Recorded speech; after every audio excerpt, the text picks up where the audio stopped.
Welcome to the Mom and Mind podcast. I'm your host, Dr. Kat.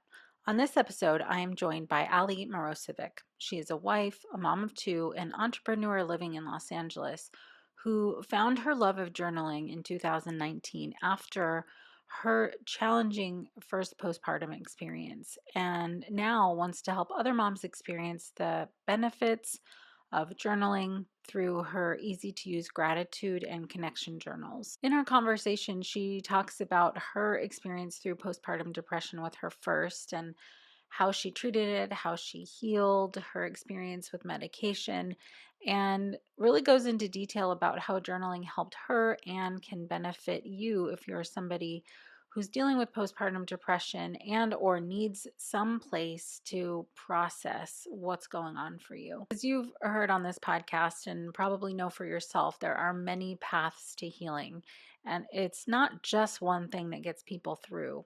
Journaling can, for some people, be a really big part of that process.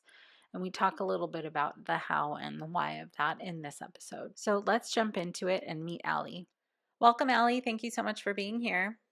Thank you so much for having me, Dr. Kat. I'm really excited to be here. I am grateful that you're sharing your story. I'm also always grateful for people sharing their personal experience. And we'll get into that for sure. But there's some parts of your story that are important for a lot of people to hear, just because some of the stuff really needs to be normalized and okay. And so, anyways, we'll get into it. Happy for you to start your story with wherever you'd like.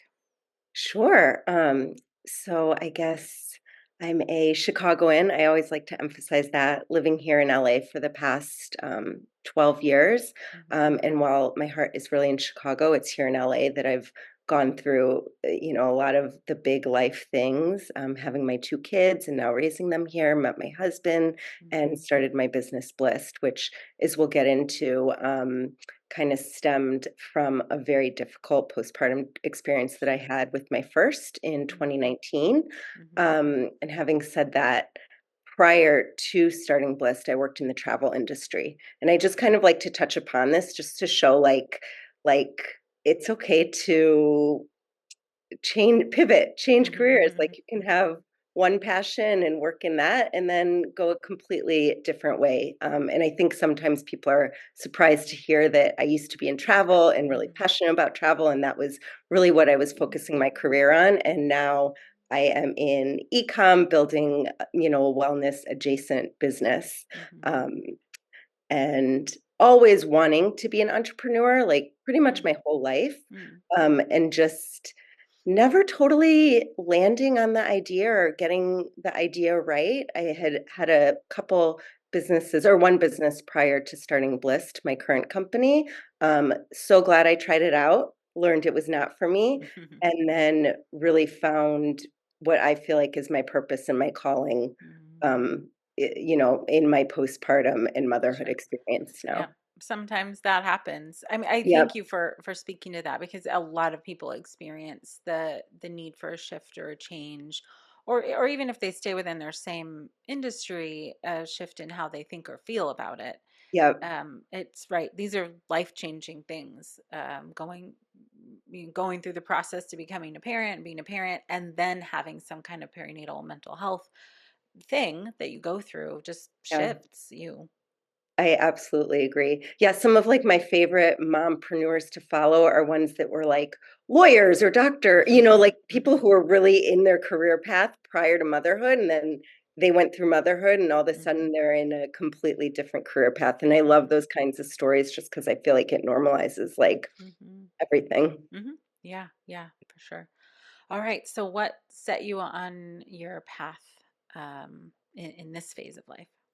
Sure. I guess it was in 2019. I had my son, my first, and I was knocked to the ground with postpartum depression. Mm. And while having postpartum depression, I was in therapy and on medicine, which is what the therapist and my doctor both suggested. And Mhm. while in therapy, she recommended journaling as an additional tool to help. And uh, I mean, I really discovered a love for journaling during that time. I was not always a journaler, Mm-hmm. and now I really can't imagine my life without being a journaler, not being a journaler. And I like to say that it was therapy and medicine that really helped me find my feet again and Mm-hmm. really got me back up. But it's been journaling that's really helped me find myself again. Mm-hmm. And here we are. I stayed on the medicine for on and off, I think for it was about 2-ish years. But here we are a few years later and no longer on the medicine, but journaling is very much still a part of my routine. I'd say Mm-hmm. like the foundation of my self-care routine. Mm-hmm. Okay. That's great. I'm finding those tools are super, really, really important. So going back to the postpartum depression, was that something that like hit you right away? Did it take time to build? What was that Um, experience? Now looking back, I would say it sort of hit me right away, but it's so confusing, especially with your first, like you hear about the baby blues and just it is such a big change. Like it was hard to say. I just didn't know if what I was experiencing was normal. I do remember the day that we brought my son home, we ordered pizza for dinner and I went in the bathroom and like cried and it Mm, wasn't happy tears and clearly I still have emotion around that. mm, But it was just so sad, and I like, brushed off my tears and went back to my husband and my son at the dinner table and was like, "Gosh, this is" like, I just felt so overwhelmed with everything. mhm, So I would say that was, like, talking to other friends who, like, had had kids before me and were telling me about their, the newborn bliss. right. I was like, "Oh gosh, this is only day 1 and I'm already feeling like this, like, what else is going to happen?" And then I would say from there, it was just I had trouble nursing Mhm, and felt a lot of pressure from the lactation specialist to really continue with nursing, which now in hindsight and after having a second, I'm like, why did I do that? Why did I listen? Like I went to formula pretty quickly with my second, and oh my gosh, it made all the difference in my mhm, postpartum experience. So mhm. I think there were a lot of things at play with that first, just not totally knowing what to expect, hearing Yeah. kind of more the positive stories or like the newborn bliss. It's so blissful. It Mhm. it only gets harder as they get easier. And I was like, my gosh, these newborn days are the hardest. I would Yeah. dread the nights, dreaded the nights. Yeah. Whereas again, with my second, it was a completely different experience.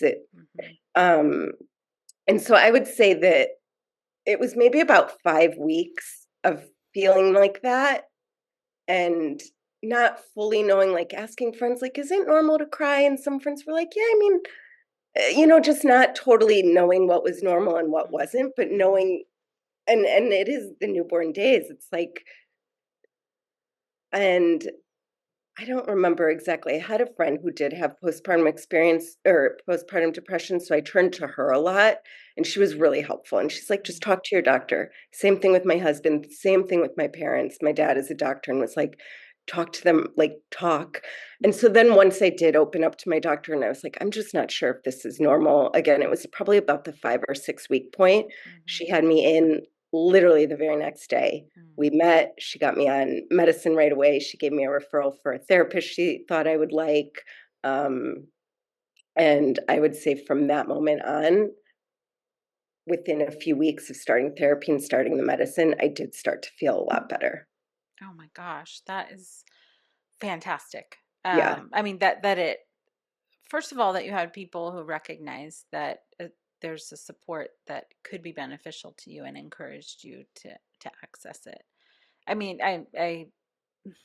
far too often I hear stories of family members who I try and minimize somebody's Mhm. experience and tell them, that they shouldn't try these other things, which is so sad. But like what you're describing is what's possible when you have Yeah. the right support. And I, like, recognize I feel very lucky for that because I know so many women might call their doctor and not be able to get in Hmm. like that, Right. or partners might, like you say, minimize it or, like, this is and, yeah, I feel extremely lucky that people encouraged me to seek the support and were Yeah. supportive of it. Yeah. Yeah. That is great. So from that 5 week mark, you started feeling better. Mhm. In that period of time is when you started journaling. Yeah, it was saw a therapist alongside around that 5-week mark and was going in weekly. And I would say I didn't start journaling right away. I think she suggested it like a few weeks in as we were like just dissecting everything. And then pretty quickly after she suggested it, like it was still the first or the fourth trimester or whatever that I began journaling. Mhm. And what was that like for you, those like initial stages of journaling? Like, I mean, people have a lot of questions about like what is that? What do Yeah. you do? And what was your experience of it?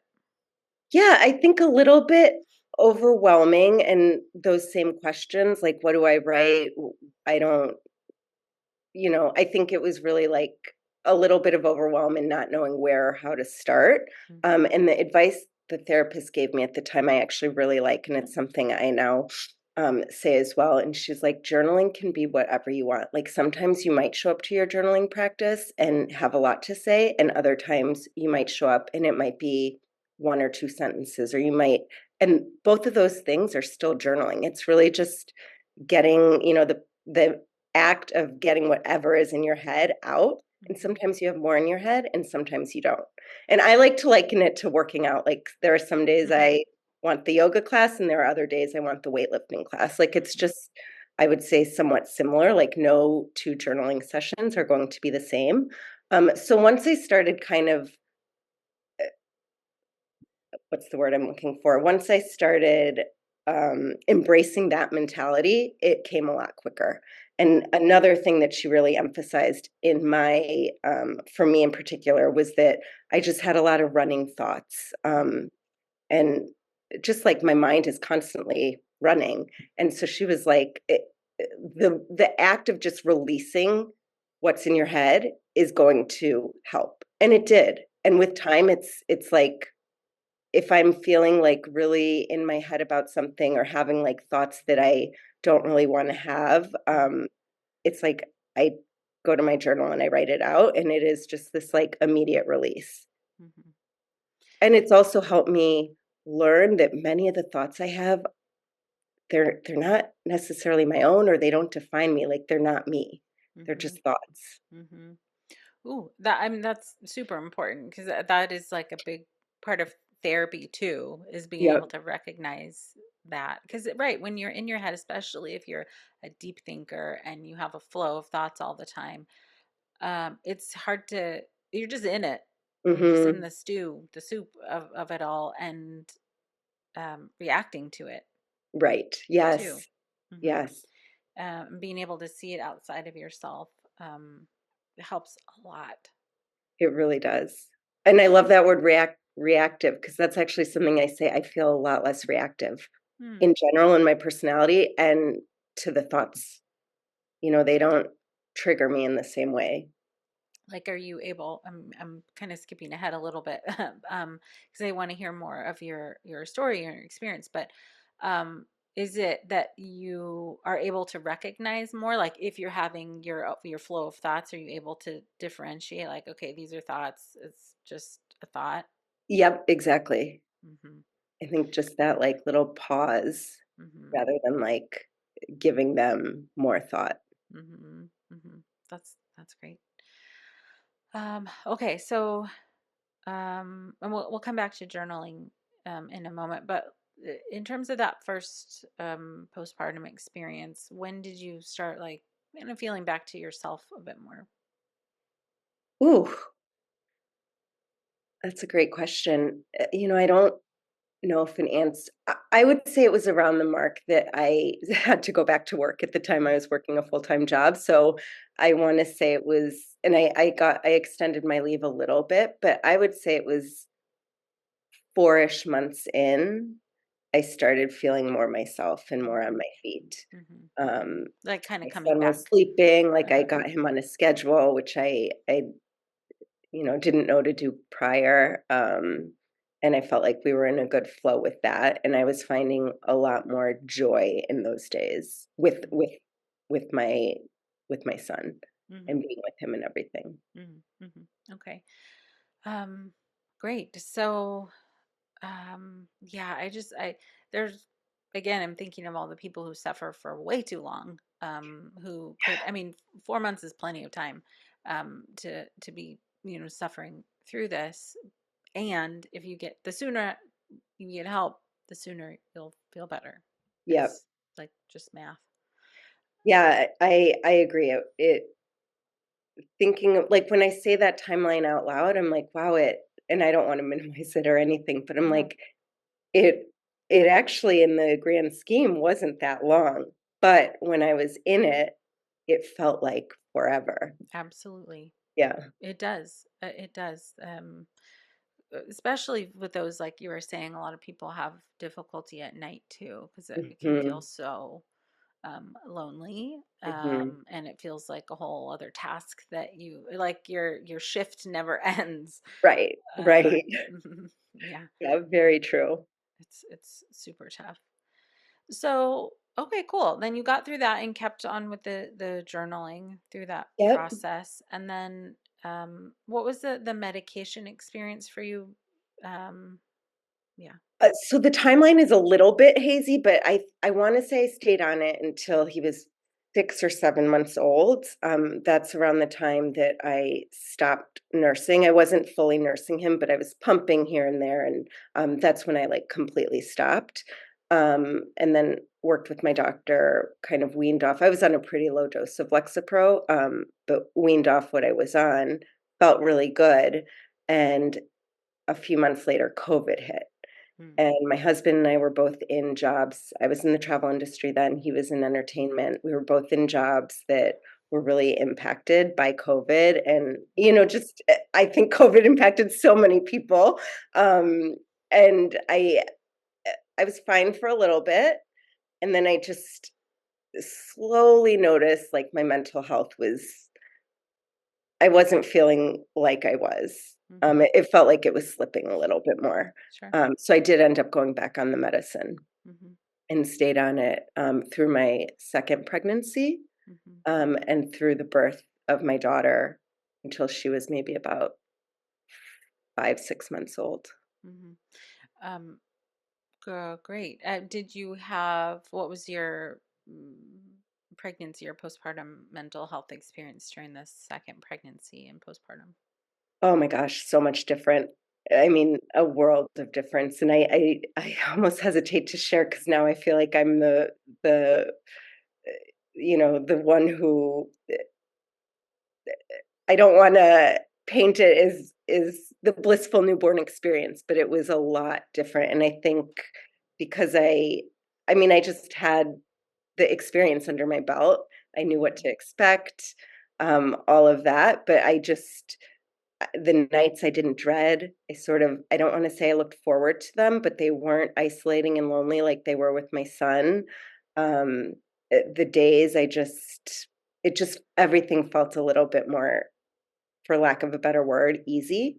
Mm-hmm. And I had some guilt around that. Like, I worked with a therapist because I was like, I wish I had this experience with my son, and I had Mm-hmm. it with my daughter, and Mm-hmm. I'll never obviously get those newborn days back with my son. Um, and I think time sort of healed that, and just accepting that it is what it is. And yeah, it was a completely different experience. But I had the tools. Mm-hmm. I already had a therapist. Journaling was already a part of my life. I was on Mm-hmm. the medicine. Mm-hmm. Um, I Mm-hmm. knew that I was susceptible to postpartum depression, so I just I really tried not to beat myself up over all of it, and I feel like it's still coming out that Mm-hmm. this kind of, like, guilt that I did have, so I'm even reminding myself of it now, like, Mm-hmm. I just set myself up much better and knew that postpartum depression was a likelihood, so it was like Sure. getting everything in place.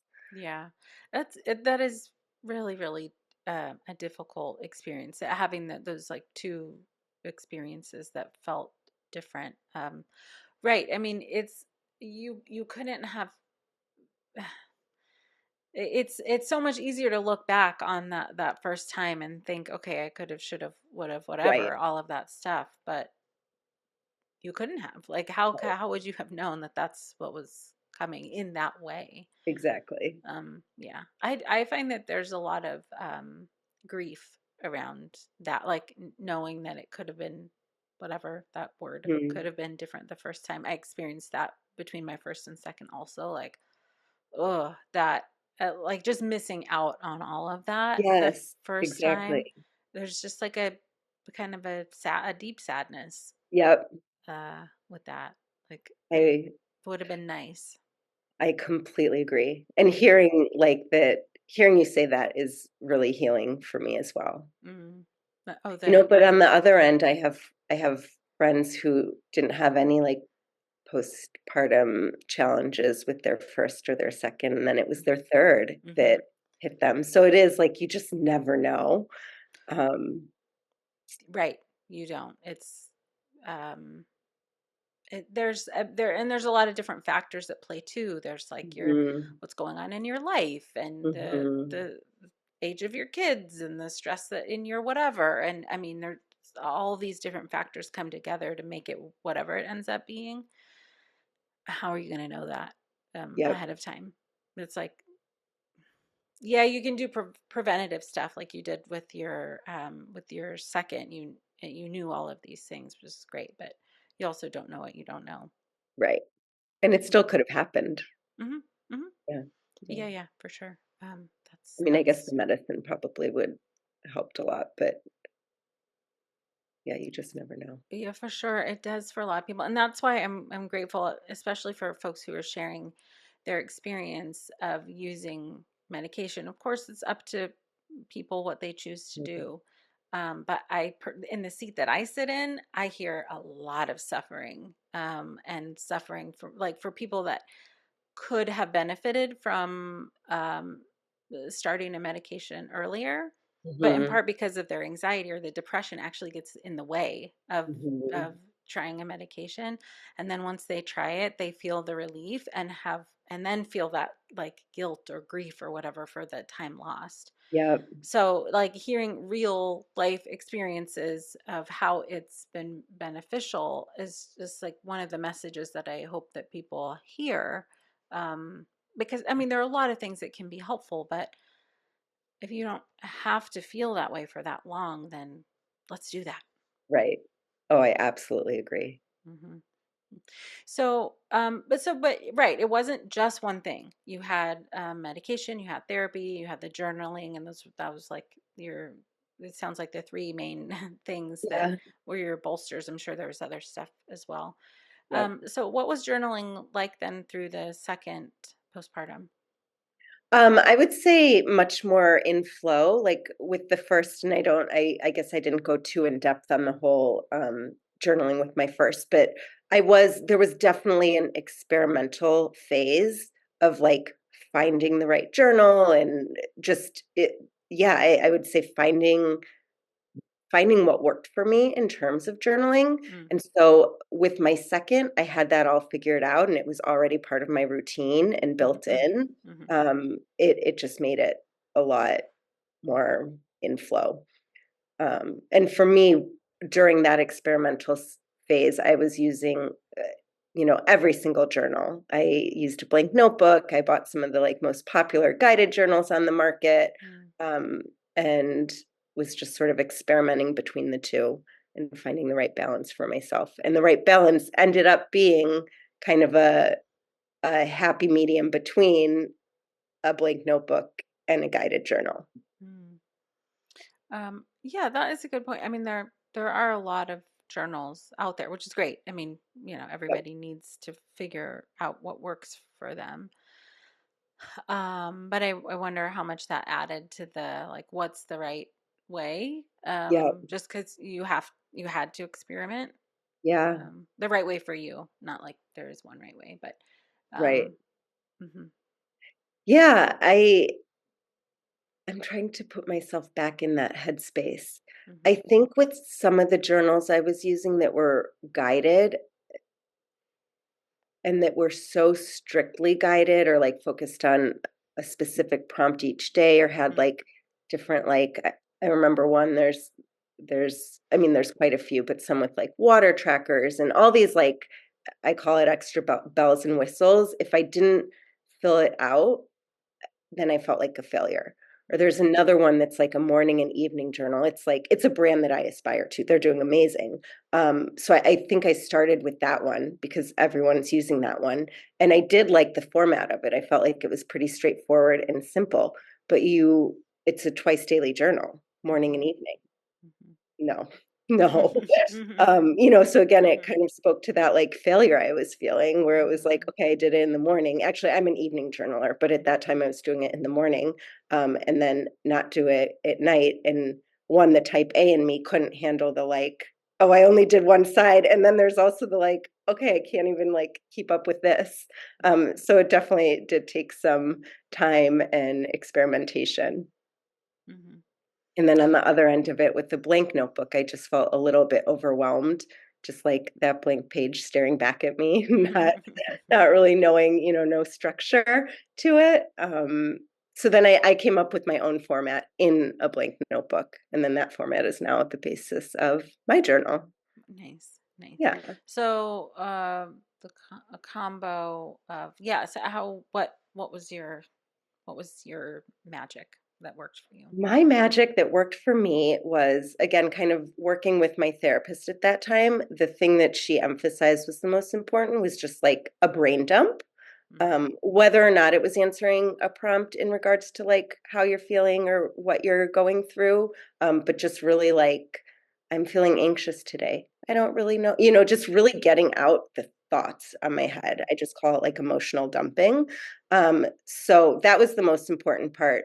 And then I don't know if this sounds cliche, but I've always loved gratitude. Like I think there's a lot of power in gratitude.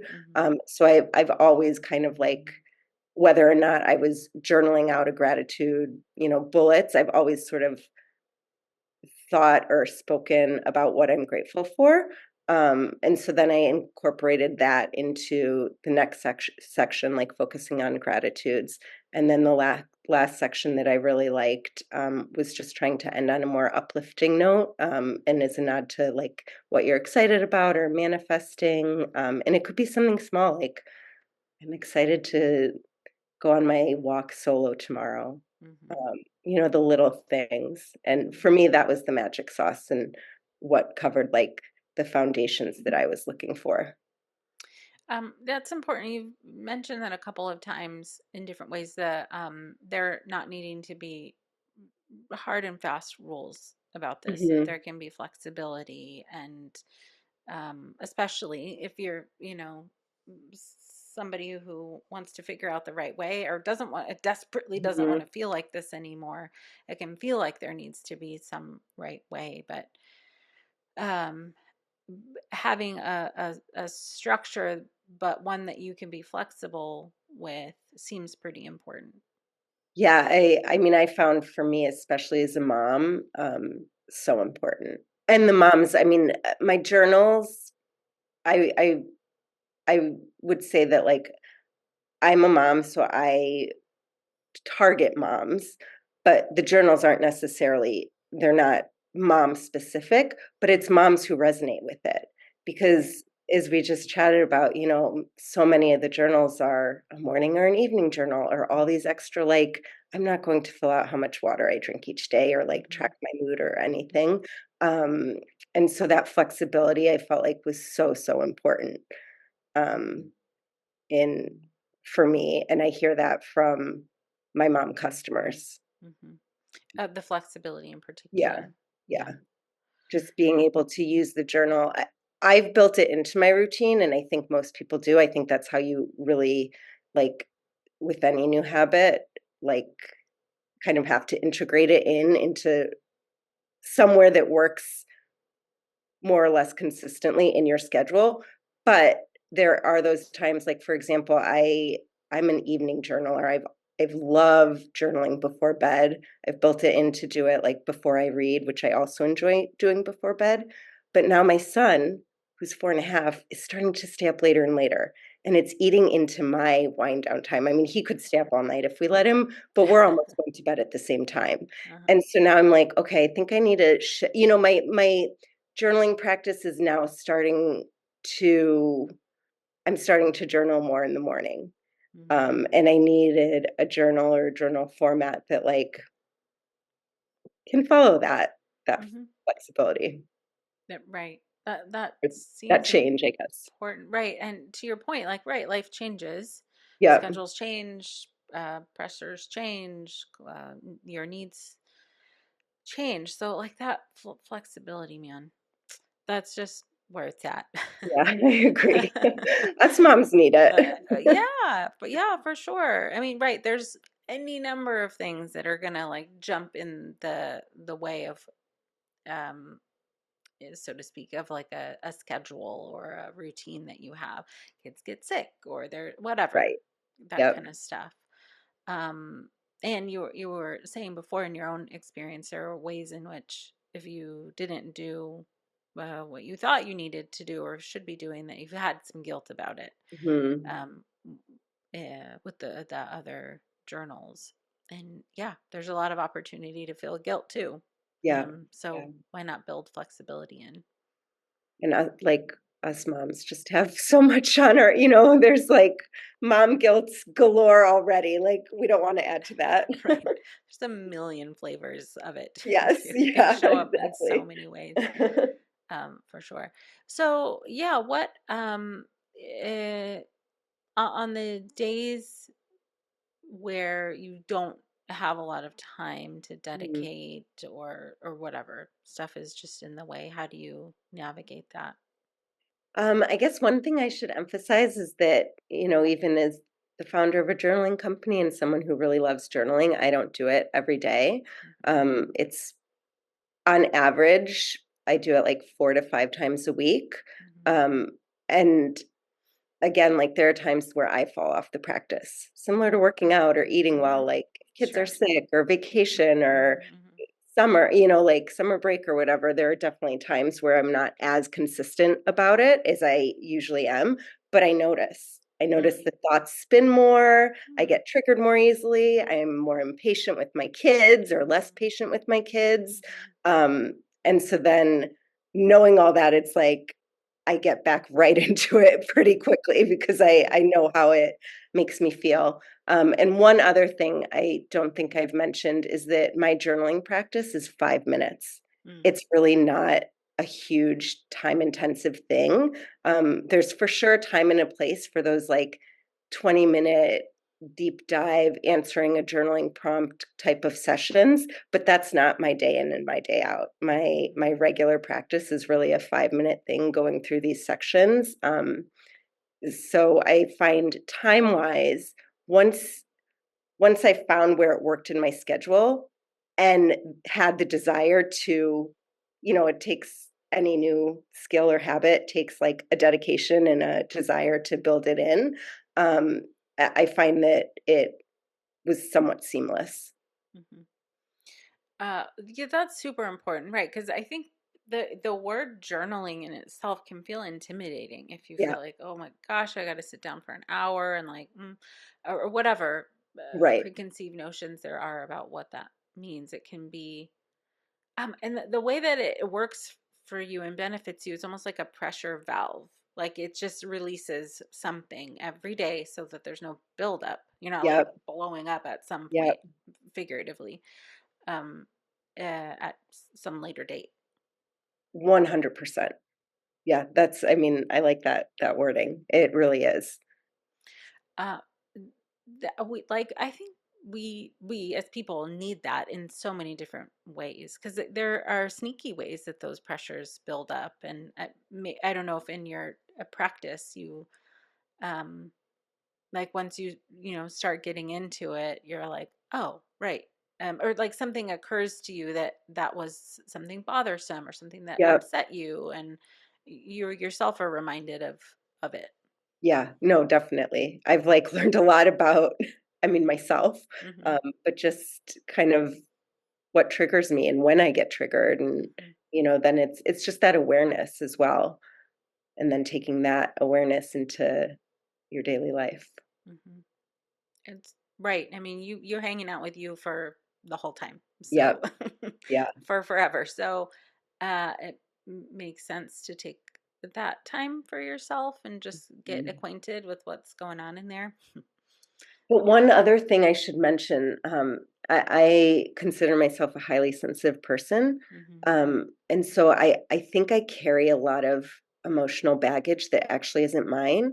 And so Bingo. Yes. sometimes when I go to journal and I'm like, oh, I'm feeling like this, and there's no connecting to why, it's like made me realize that it's probably not even mine that I'm carrying. And it's literally Yes. just having to get it out because, Yeah.